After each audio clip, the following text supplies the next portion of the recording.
What's up, party people? This is Jude Snowboarder on Facebook, Jude's Junk, Facebook shop and marketplace and shop and YouTube channel. Hey, someone was asking about shipping to Canada and what are the things you need to look for when you ship to Canada. Obviously, customs is going to be involved, so if you use something like Pirate Ship, you're going to get a label with an invoice. Now, what I've found is that invoice has to be on the outside of the package, and the customs need to be able to get to it easy. So just get a Ziploc bag, put it inside the Ziploc bag, tape the Ziploc bag to the outside of the box. They can open the Ziploc, pull out the invoice, and check it. If you don't, and you forget to put that invoice on the outside of the box, customs most likely will open it and possibly damage the books. Also, when you're doing that, there's a few things you have to select in Pirate Ship. You have to, there's like a product code for certain countries. You have to pick the product code, but not all countries require that.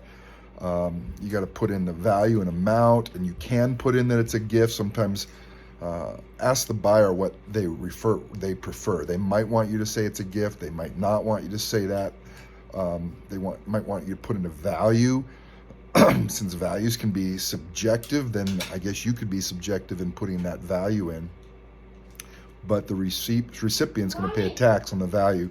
So I usually just do whatever the buyer wants to put on the label, like the value and or whether it's a gift or not. And then even then, I think customs can open it, and then you guys got to decide who's going to be responsible if customs opened it and damages it. My initial thought was the buyer, is buying from out of the country. They got to be responsible for any fees with customs, any damage with customs. So buying insurance overseas is not going to work. It's probably a waste of money because you can't insure it once it gets into the foreign country's mail system. That's only insured on the U.S. side, and it's not going to cover problems with customs or the other mail service. So it is tricky. It's wonky. I've shipped a lot overseas.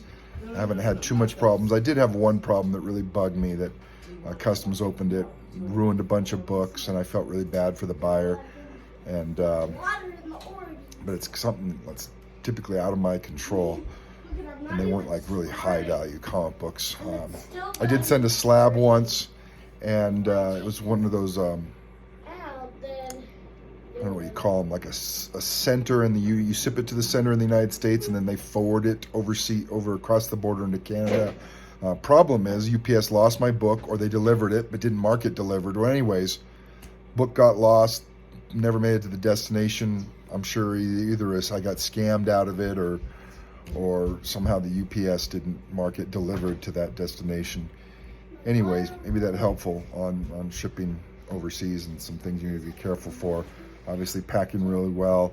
Try to keep it under 2 pounds for the best rates. As soon as you go over 2 pounds, the price almost doubles, is what I found shipping slabs overseas. So you got to pack it carefully, but still under 2 pounds, which can be very tricky. Anyways, happy hunting.